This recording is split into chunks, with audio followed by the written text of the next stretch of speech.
Hey Sandy, how you doing? How's it going?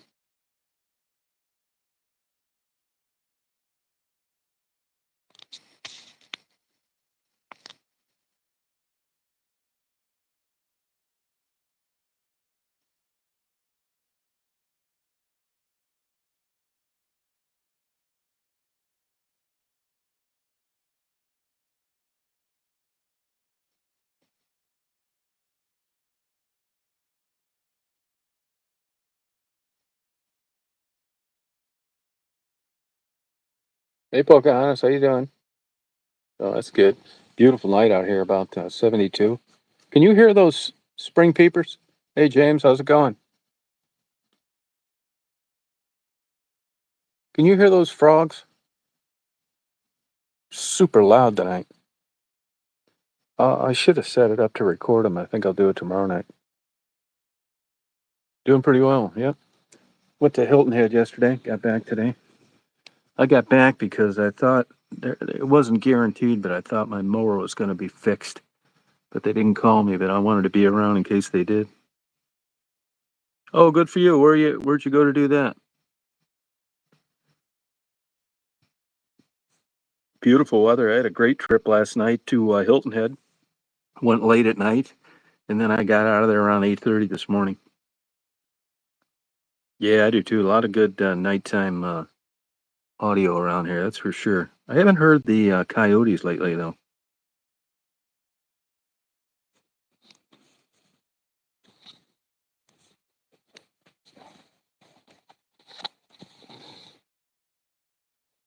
Yeah, it's super quiet. It's quiet around here.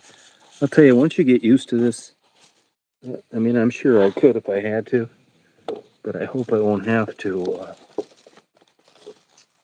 The uh, the wildlife sounds are fantastic around here all the time too. No. No sirens. Once in a while, I'll hear an airplane. Now, the planes, when they're taking off to the east, they fly over here and they're climbing. The ones that go to Europe or the ones that go down to South America, and they're usually around 25,000 feet. And when they're climbing, by the time they get here, and this is 97 miles directly east of Atlanta Airport, so they're heavy, full of fuel, baggage, long flight, and they're about 25,000 feet, and I can hear them sometimes at cruise climb. It's got to be just right, but not that often, really. And it's not a loud noise because they're pretty high. And all the new jets have been designed. They don't have to put hush kits on anymore to be quiet, so you can hardly hear them. But I'll lay in bed a lot, and I got an app that shows me where they're going, how long it's going to take, that kind of thing. It's interesting. I put up a little video of my. I've been getting into classical music, and I've been ordering some off eBay, and then I just decided to type it in Craigslist the other day, and sure enough, there was a guy that had 1,100 of them. He said, "I'll sell them to you for 20 bucks a piece." So I went out there and bought them from him. It's really super interesting. I'll tell you something that surprised me though. It was always my understanding, like Christmas songs and stuff, that they were not copyrighted because the copyright had expired.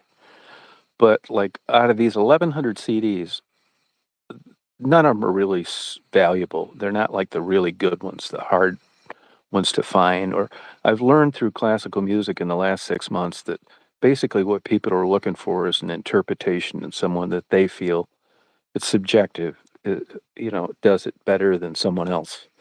And there aren't that many people that are really sought after. And it's just crazy how cheap this stuff is when you consider what you need to do and be to get to that level of playing music. So anyway, I was just screwing around on YouTube and I made a couple short videos showing my collection that I bought. And I'll tell you, within 1 second, now they're remakes of Beethoven, Bach, Wagner, those guys by different orchestras across the country and overseas. And I'll tell you, the first second of anything on any of those songs, they were blocked by eBay. And it was funny because a lot of times on the compilations, it'll show like 50 of the best instrumental classical music songs in the last 100 years, but they won't say who did them. So they've obviously been relicensed. And boy, I'll tell you that YouTube program picks them out. You know, they'll list like number five sonata, allegro, and other details in B flat, that kind of thing. It'll spell it exactly out. It catches what songs are from who, when. And like the first three that it tagged were done like in 1920, recordings that were done in 1920 that have been republished, and they blocked the videos. So I guess Bach, Beethoven, all those guys, as soon as they're redone by somebody, I don't know how they tell, if everything's done the same, which I assume that it was. But yeah, I thought I was going to be able to use those on some of my like moonrise and sunset and that kind of thing, but I guess not. I use Flight Aware. I had another one too that I let expire that was pretty good. Flight Aware is pretty much as good, although the other one that I had was like $35 a year, which was worth it. But they changed something on Google Pay, and I just haven't taken the time to go in there and fool with it. I'm finding, you know how it is. You mentioned one time Netflix ripped you off for about 7 years. Well, I just went through that with GoPro. Charging a damn. I pay most of my bills through PayPal. And once in a while, like when I bought some GoPros, I made the mistake. I won't do this anymore, of buying my cameras using my bank account. And they've been taking money out of this for this insurance that I don't need for like the last 6 years. And I thought, you know what, I'm not doing it. I'm not paying anything through my bank account anymore because I get a notice when PayPal pays something, but I don't. I don't watch my statements like I should, and that's how I missed it. Yeah, FlightAware is very good though too. Yeah, I like FlightAware, but the other apps are more detailed. They'll show you how fast they're climbing. Not that it's a big deal, but they'll show you when the airplane was made, that kind of thing. There used to be another app that was around. They don't seem to last too long. These aviation apps, where you could search certain airplanes to see how many of them were flying in the world. Now, I'm a big fan of the MU-2. It's a twin turboprop that killed like tons of people, but they later came out with a subsequent training program, and it got much better. They just piled one up the other day someplace, killed the whole family out in the East Coast. And I enjoy looking at where MU-2s were and where they were flying. There aren't that many of them left. It's hard to get insurance on them too. And like the recurrent training never stops because of their accident rate.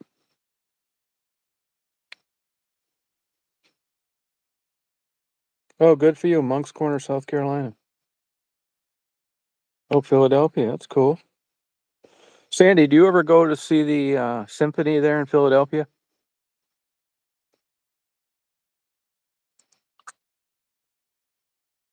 It's just it's interesting, how over the years, classical music was a big deal at one time, like in the late 1800s and the early 1900s.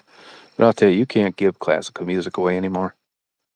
It's unbelievable. It's pretty much just dried up. You can't sell it. The only ones that really seem to go for any money or appreciate are there's a place that was called Vox Recordings, VOX, and another company called Turnabout. And back around the turn of the century, if you didn't expect to have big numbers on sales, nobody wanted to stick money into a bunch of professional recording. So this Vox and this Turnabout, these companies would go in, they'd basically just say, hey, start playing the piano and we'll turn on the recorder. They were very bare bones, basic recordings. And as it turns out, those have increased in value quite a bit. And some of those sets go for decent money. But compared to other collectibles, I think classical music is a steal.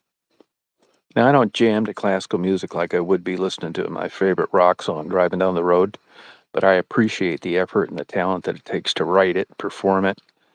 And I just ordered a new biography on the guy that ran the Cleveland Symphony Orchestra for like a long time.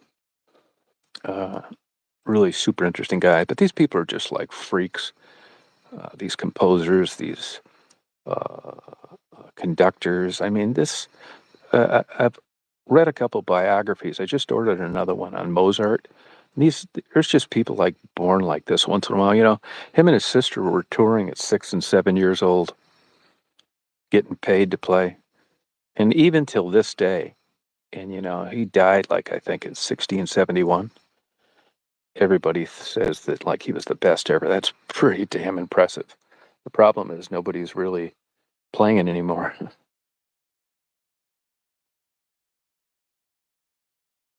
Oh, the rudder locked? You mean on that MU-2? Yeah, I don't know how that would happen though. An MU-2 is a tricky airplane. I got to ride one time. And I knew a funeral director. I had a girlfriend whose dad had an MU-2.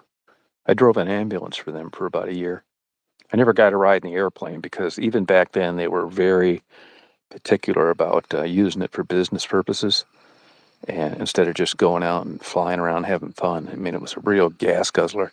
I think each engine burns about 35 gallons an hour. And even though then, when fuel was a lot cheaper, I just never had an opportunity to ride in it. Oh, rudder lock. That's interesting. I mean, it's an easy airplane to crash. There's very interesting stories about the MU-2 on YouTube. Actually, there's two long transcripts of an MU-2 that got iced up over Canada. And the controller basically got a map and a protractor out and guided them outside of radar coverage to safety, and they all lived. But look at MU-2 ices up, if that kind of stuff interests you. MU-2 ices up. There's two long audio tapes that's really fascinating, but those guys survived, but both engines flamed out. I think they got down to 14,000 feet. So they were below the mountain peaks in the winter with no power descending. Hey, Crunch and Munch, how you doing?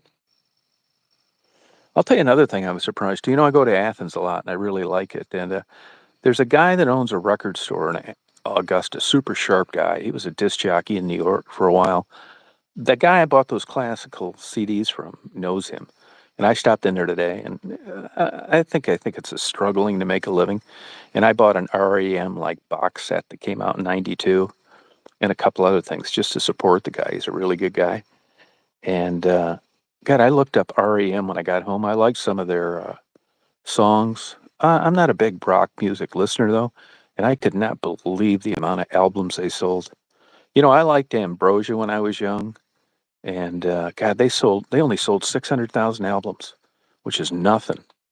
And then when you look at like people like Michael Jackson and Elvis Presley's still the all-time album sale. But I mean, you can live a great life by selling just a million albums. But some of these people, like Michael Jackson and REM, I think they sold 130 million albums, which is insane. Oh, you like it? Yeah, it's really good. I like the group America too. I think they only sold like 2.5 million albums, which is nothing. 7 million total with downloads, I guess, which is still a good lifestyle. I went and saw them up in '79 at Chrysler Arena in Ann Arbor. Horse with No Name. That's got voted like as the top worst song ever. Those are super nice guys, though. Somebody has just uploaded some videos of behind the scenes of America. They sure seem like super nice guys.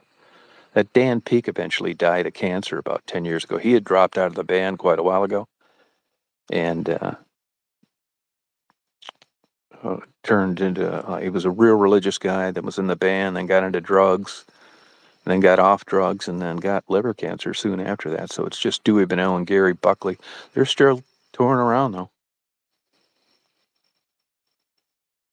For some odd reason, this guy told me at this record store today in Augusta that John Wayne had promoted the group America a lot. Isn't that weird? And believe it or not, so did Bob Hope. This was in 1972. It's kind of strange. Yeah, it's crazy. And this guy bought these classical CDs from. He collects heavy metal, and he just buys these huge lots from these postal auctions and everywhere else, and he just wants to get rid of the classical, so that's how I bought him. But he's a big rock uh, music listener, and he was telling me that he's got a friend of his that lives over in Aiken, which is right across the river from Augusta, And his buddy sees Phil Collins over there a couple times a year. And as it turns out, I guess, Phil Collins had an illegitimate kid with one of the roadies. And she lives in Aiken, and he comes to visit this child, which is kind of interesting. He seems like a good guy. I know he's not doing too good health wise.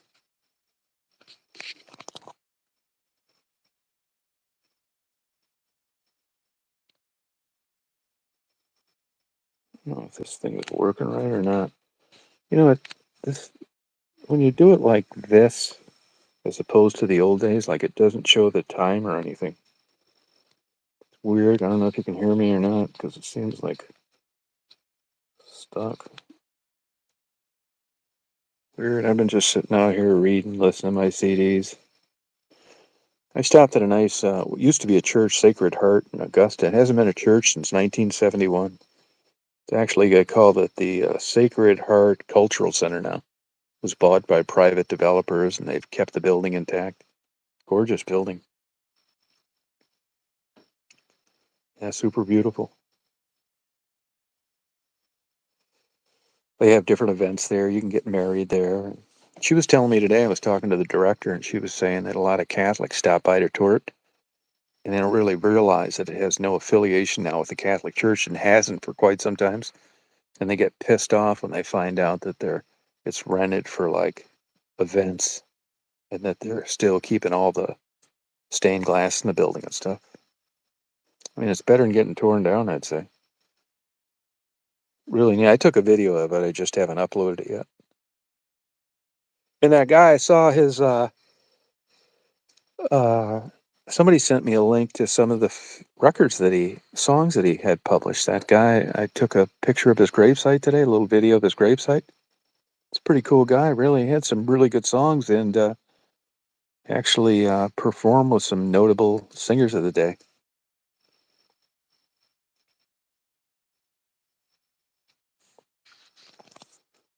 They got that Onion Festival, Badalia Onion Festival's going on, but it wasn't that great that last year. I mean, it was okay, eat some onion rings, but it wasn't as much, like, I thought there'd be a lot more technical stuff on, planting onions and, developing onions and blah, blah, blah. But there wasn't really, so I just decided not to go back.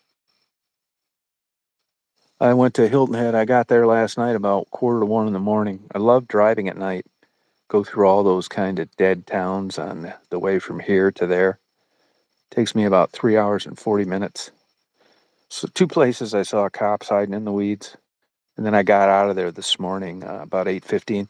Evidently, there's some golf tournament over there, but even on the weekends, this time of year, that bridge going into Hilton Head, that traffic was backed up all on the other side of the bridge. Uh, it must have taken forever to get in there today. If you ever go to Hilton Head, do not go on a Friday.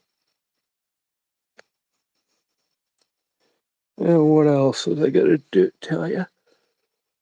Boy, I'll tell you what I couldn't believe was expensive. CDs are basically dead, right? Compact discs. But go on eBay and look at used CD players. There's CD players out there that are 20 grand. Can you believe that? Used. And they're all over for 10 grand. I thought they would like be dried up and not worth anything. I'm not talking about like boom boxes, stuff like that. I'm talking about like CD players that you'd hook up to a stereo system. But you can still buy some of them brand new for like 7 grand all day long. I thought they'd be like $100. Weird.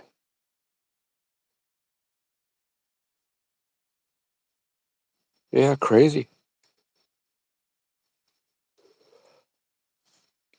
I wanted to take a nap earlier. I didn't get that great of sleep last night, but I try not to do that so I can hopefully get back in my sleep schedule.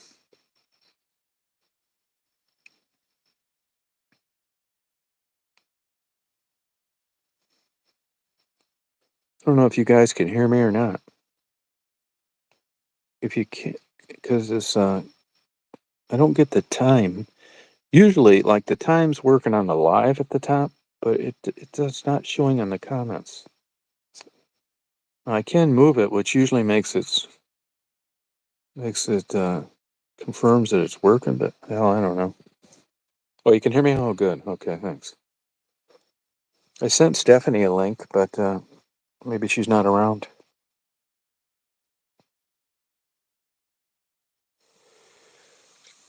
Yeah, there's some on eBay too. I bought a cheap one actually, 25 bucks at Walmart, and that's what I've been listening to my CDs on. I mean, I'm not a big nut about stuff like that. Sounds good to me. Only thing I don't like about this cheap one is I don't know what track it is. And with this classical music that I'm not all that familiar with, I have a hard time figuring out which is which sometimes.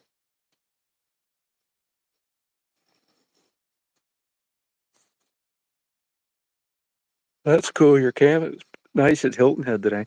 I didn't get up to this morning and do a sunrise because there were no clouds. It's dry, high pressure, and sure enough, I walked down there about 45 minutes after the sun came up, and just it's not that great when it's just a bright ball of fire coming up over the ocean. It's not that great.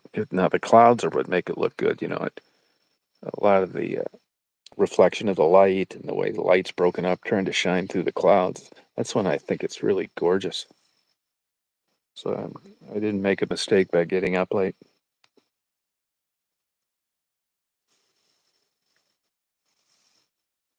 Yeah, there's tree frogs are everywhere around here. Spring peepers, everything. For some reason, I haven't heard the coyotes too much. I've tried to record them at night. They'll usually do that for like 15, 20 seconds, and that's it. Sometimes longer, but not very often.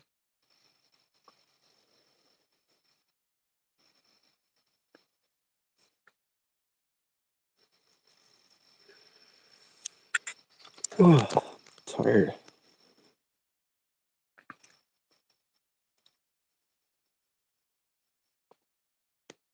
I'll have to look that up about that rudder locking. But wasn't that terrible that family got killed in that helicopter accident? I mean, I don't know too much about them. I've ridden around in them a lot, and I did traffic reports with a guy in a radio station for quite a while, for a whole summer, in a Hughes 500C. And any chance I get, I usually take a helicopter ride, as long as it's not a piston-driven helicopter, uh, which that one wasn't. That was a Bell 206, but it looked to me like the transmission seized. Whole damn family killed. God. I think there's a lot more to that story. I mean, they did a voluntary shutdown when the FAA called them. So I bet you it's like anything. It's like condominiums near the salt water in Florida now, with these inspections ever since that one collapse down in Miami.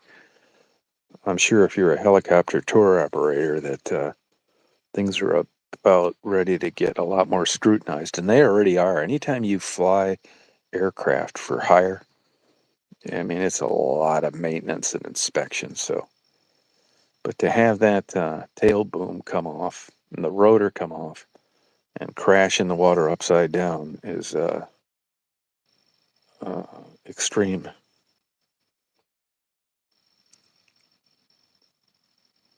Yeah, man, rotor and tail boom. Yep. God. Yeah, in the media they're saying that that place, all those like a lot. I shouldn't say all of them, but most of them, all those like helicopters are crazy expensive for insurance, maintenance, pre-inspections, everything. And I mean, my whole life I've kind of like read articles and followed them, and they all like are barely hanging in there financially. Hey Jeff, how you doing? How's it going? I mean, there's not too much money on it, even though you're paying $100 for a 10-minute ride or something like that. Last one I took was a couple years ago in a Turbine Robinson at that helicopter show in Atlanta. Yeah, I've been doing lives too much. Excuse me, but doing other things, organizing my CDs, that kind of thing. Driving around a lot. I went to Hilton Head and back in 24 hours. Busy over there. It's full-fledged spring down here. I mean, pecan trees are like blooming right now.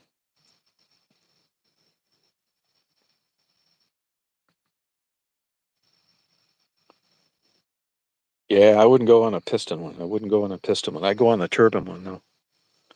Yeah, you're not kidding. They crash all the time. I just saw a new one on YouTube last night.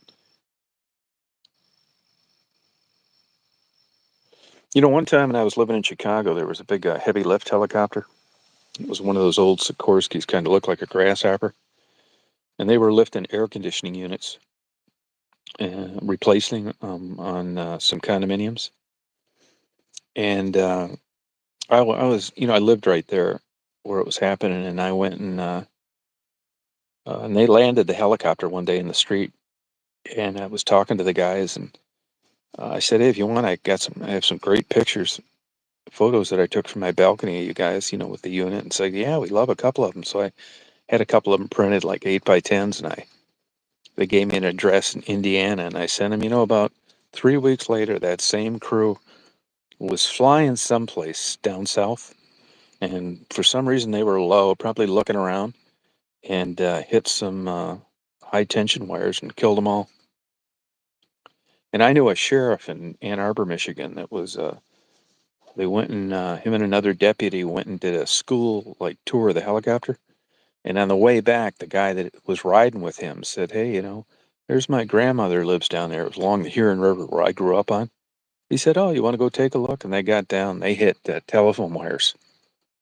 It flipped upside down, and the guy I knew, Tom Gray was his name, he got hurt, and the other guy went on a permanent disability. He got busted up too. And an old lady heard him crash and went out in the water and held both their heads up until rescue came and kept him from drowning.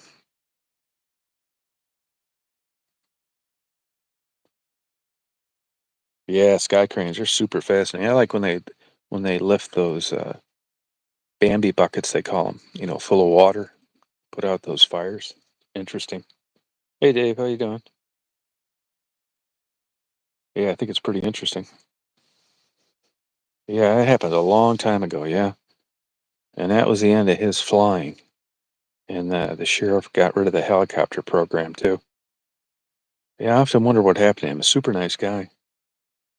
There was another guy when I was flying around with the AAA jet copter. There was another. It wasn't a competitor. It was just another radio station, WJR. They had a jet ranger. What was his name? I can't remember. Anyway, he was. I had met him a couple of times. They would land the helicopter, and we'd get a coffee at a White Castle over off 275. And I met this Joel Alexander was his name, and he was practicing auto rotations one day in the helicopter between radio broadcast and messed one up and broke his back. Yeah, yeah, she ended up saving those guys. Yeah, it's crazy. Hey, Cindy, how you doing? Yeah, I'm in the dark. Actually, I'm sitting outside my porch, and either way, it's like pitch dark because I don't have any lights on. It attracts too many bugs. Nah, that's the thing. I mean, it's the nature of the beast. That's why insurance is so high and they crash so much.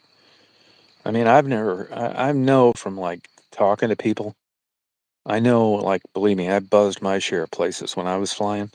And I was told early on by an airline pilot, he said, don't ever buzz a place where you've never been on the ground before to look around. He said, because I guarantee you, you think you're going to be able to see those wires and you won't be able to. And I think he's right because people hit them all the time. And that's exactly what happened there. I mean, if you're not familiar with the area, you shouldn't be down there. And that other sheriff's deputy that was riding in the helicopter just happened to say, hey, my grandmother lives along that river. And he said, oh, let's go down and take a closer look. You go on YouTube and you put wire strikes with helicopters, you'll run out of time before you run out of videos. If you look on the windshield of a helicopter, right at the windshield, you'll see a blade that comes out that points up at about a 45-degree angle. That's a wire cutter. And it gives you one more bite at the apple. If you do hit wires and it hits in the fuselage and then that wire rakes up against the windshield, in theory, it's supposed to go right up into that like scissor mechanism and snap that wire. And it has cut that wire. And it has saved a lot of lives. But if you're unlucky enough to catch that wire between the top of that blade and the rotor, you're screwed. Yeah. Oh man, yeah, for a long time, and it may still be this way, that light flight helicopters had the highest accident risk of any form of aviation. Yeah. Mainly that is flying in like bad weather. When you're landing in places where that aren't approved landing strips, you're asking for it. I mean, it's the same thing with home built airplanes. Let me tell you, there's a big difference between building one in your garage as a home built and having a certified airplane that's been had to demonstrate to the government that it was airworthy in all sorts of different scenarios, whether it was pulling G's, turbulence, hard landings, whatever. And all that goes out the window when you're in hang gliders and paragliders and building an airplane on your own. You get to skip all those steps. And the accident rates show that that probably isn't such a great idea. No, I mean you shouldn't be down low anywhere where you're unfamiliar with. You just shouldn't. I mean, I never did. I'm still alive, but I was warned severely by a guy, and we used to buzz people all the time. That's the first thing I did when I got my pilot's license. Went and buzzed all my friends. But I'd been down there on the ground, and there's guys too that have buzzed places before, and moved out of the state or whatever, and came back 5 years later and buzzed a place, and they put up a new tension wire they didn't know about, and it killed them. There was a guy up in West Branch. It was probably the early '80s. He was in a 172, and he was hot dogging around, buzzing his parents' house, and hit a wire and killed him and his daughter both. Yeah, it's like you would think that being in an airplane up high, if you had good vision, that oh yeah, I'll be able to see these wires. Well, most of the time you are, but your eyes like play tricks on you. Plus you're going fast. You just don't see things like you should. I'll tell you another myth too. Most midair collisions occur on bright, sunny, cloudless days. And you'd think, well, how the hell can that happen? I'll tell you how it happens, because when it's hazy or it's foggy or you're scud running and you're trying to get someplace and you can't see, you're looking your ass off. You're looking out the sides, out the front. I mean, you're just waiting for another plane to come out of the damn clouds that you didn't see very well, so you're really on it. But on bright, sunny days, they blame it on a false expectation that you're going to see anything in your field of view easily because it's so clear out. And as it turns out, that makes people look down more. It's crazy. They get less diligent about looking outside. You really know, like when you're flying, like you go down a place like Florida, VFR, visual flight rules. I mean, you go down there like in January, February, there are so many damn airplanes around. It's ridiculous, man. Flying VFR, you got to look your ass off. It's a narrow state, especially like I flew down to Key West a couple times, and it's like there's just airplanes everywhere, man. You really got to be paying attention. Now, if you're in northern Michigan or you're going up to Mackinac Island or something and you're leaving Ann Arbor, I was based out of Ann Arbor. Once I got north of Flint, I didn't really have too much to worry about. I mean, I still looked, but I wasn't looking like I was looking when I was flying down in Florida, believe me. Hey, Becca, how you doing? How did the Masters work out for you? I ended up staying a night at a suite down there. Marty and his wife were going to go to the Masters. They got 10 grand for their tickets. They paid 4 grand, I think. And they were going to pick them up from the broker on Sunday. And the broker called and said, I'll give you 10 grand for them. So they sold them. But anyway, they had a suite at that Hilton on Washington. So they said, you want to go down there? It's like, you couldn't get your money back with less than 24-hour thing. So I said, yeah, I'll go down there. So I went down there and stayed the night at one of the suites. And it was Sunday night. And the lady told me that most people didn't leave till Monday, that none of them left Sunday. And that suite was 435 bucks. Do you think that sounds cheap? If you know where that Hilton Garden is on Washington, you got to drive in between two dumpy hotels, like homeless people living in them and stuff, before you get to the Hilton Garden. But the rooms and stuff were nice. I was hoping I'd have a better view, but I didn't. Well, it was kind of a last minute thing. They didn't decide to sell their tickets until late Saturday afternoon, and I just drove down there and checked in and like read books. I was hoping that I was going to get a room that faced Washington, but if you look at where that Hilton is, believe it or not, it's surprising how much woods there are off Washington. I mean, they had that Hilton has a big, beautiful, like wooded area, like trees and stuff, and like you just wouldn't think it would be vacant after all these years. But I didn't have a view at all. A lot of times I'll do time lapse videos of traffic, and I was thinking, well, I'm going to do a good video of the traffic on I-20, but there were too many pine trees. Actually, I couldn't see the cars good enough. Oh, okay. I would have told you, yeah. Oh, 800 a night. Now, was Sunday night cheaper than Saturday night? Was it cheaper? Because I thought the room was really nice. I thought 435 bucks if you were planning on staying there was a pretty good deal considering the Masters was in town.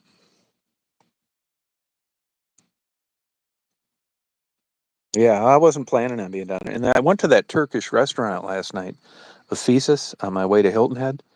I got there at like 9:20, and I told them I'll eat fast or I'll get it to go if you want me to. And they closed for the week of the Masters. Everybody I know down there, including the Indian restaurant, the Curry Hut, tells me that their business sucks during the Masters. The only place I know that's busy is that Reinhardt's, that oyster place, and Hooters is packed. That's because John Daly's there signing autographs. Oh, 99. Oh, no kidding, huh? Yeah, I would have thought I would think that people would want to get the hell out of there Sunday, but I'll tell you another thing I was surprised at is I walked up on Washington Avenue. I did take a couple little videos and I thought, man, the traffic's really going to be insane. You know, it really wasn't bad.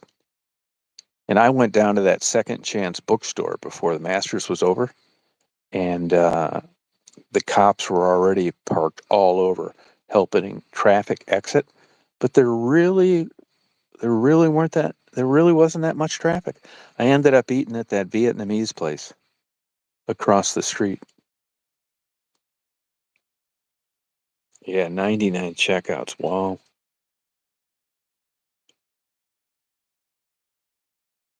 Huh. Yeah, you would think everything would be packed around there, but I mean, ever since I've lived down here, there's restaurants that they hate it when the Masters in town. They said nobody wants to drive down there because of the traffic, and their business just goes to hell. Oh, was it really, huh? Huh. And I went over to that bagel place. They're going to start being open now on Tuesdays and Wednesdays, and they told me that they had orders up the ass, that they were almost going to close for that week during the Masters, and they decided to just roll the dice and stay open. She said they got just like monster orders.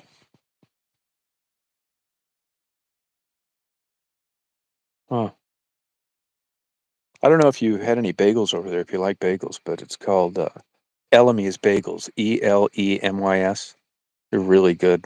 Seriously.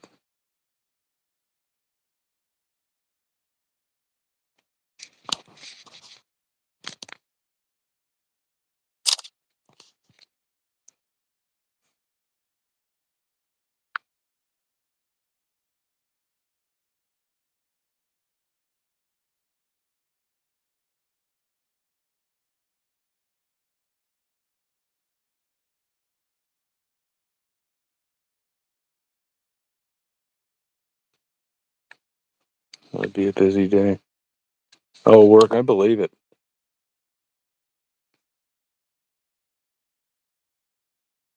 Yeah, it wasn't as busy as I thought, though. I thought it'd be just like insane. And the Starbucks told me that they weren't crazy busy either. That Starbucks right there near 20 in Washington. I stopped at Second and Chance bookstore today, and they told me that they were glad that damn Masters is over. You know, the Masters owns that whole complex. They rent space to Hooters and the bookstore and those other places. They turn that big ass giant strip mall into a big parking lot and they give like 40 parking spots to Second Chance during the Masters. That's it, but it's all shuttle driving.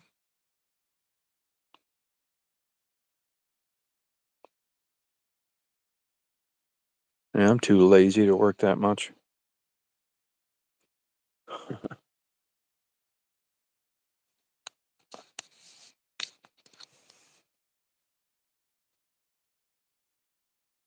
It's supposed to be nice weather all the way till like late next week.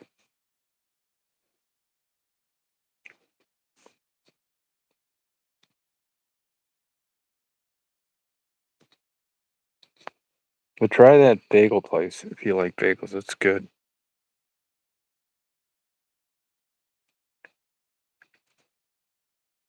I haven't been over the mall lately either. I go to other Barnes and Nobles.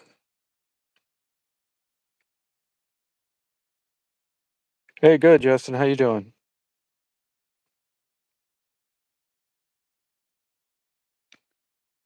I was just sitting out here reading a little on my porch.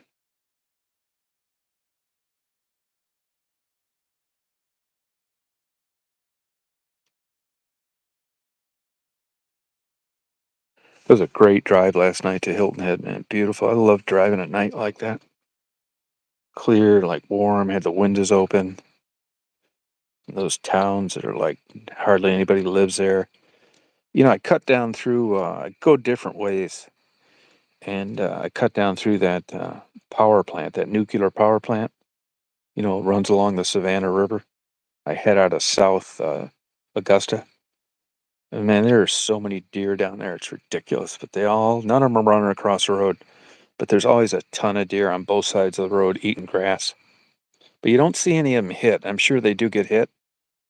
But man, there were a lot last night. Usually they're not out till later. Like sometimes I don't leave till like 1 in the morning, get there like at 5.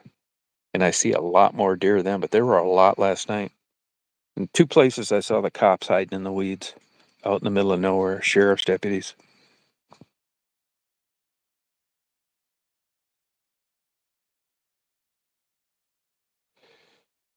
Ugh. I'll sleep tonight. You know how when you get super tired, I hope I sleep tonight. I don't know if you ever try that ZQL. Once in a while, I will take it. ZQL, man, I have the craziest dreams on that shit. You know how you're wound up sometimes after you get somewhere? Well, I didn't get into Hilton Head till like quarter to one. Went to bed about 1:15. I took my bottle of ZQL with me because I, didn't want to be like wound up late. I wanted to fall asleep soon. Man, I had the craziest ass dreams. I dreamed I crashed a new ultralight. I woke up scared.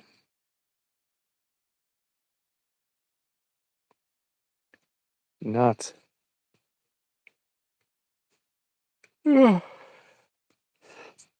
Excuse me. Well, I think I'm going to sign off, you guys. I'm going to try and get to bed early. So I come on and say hello. So I hope you guys have a good night. Good day tomorrow. It's going to be nice weather around here. I hope you're off tomorrow, Becca. Justin, you have a good day.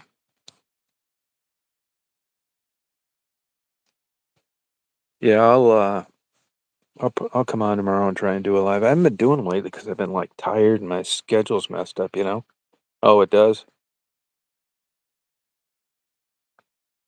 Yeah, I get pretty good. I got crazy internet speeds out here, actually. 2 gigabytes down and one upload. It's super fast. Oh, till sometime next week. Okay. All right. Well, you guys have a good night. Hope you have a good day tomorrow, and hopefully I'll talk to you tomorrow night. James, Becca. Yeah, send it to me. I sent you my email one time before, but you maybe didn't see it. My email is Tom Tom Reed Reed 1956 at gmail.com. Tom Reed 1956 at gmail.com. See you, Jeff. Take it easy. Yeah, good night, Becca.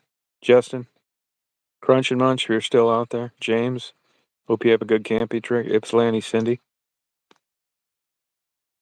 guys have a good night.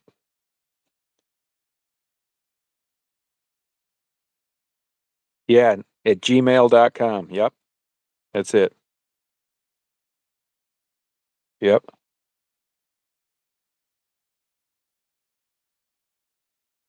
Yeah, my enemy. I'm going to sign off now. I'll be on tomorrow night, though. Yeah, have a good night.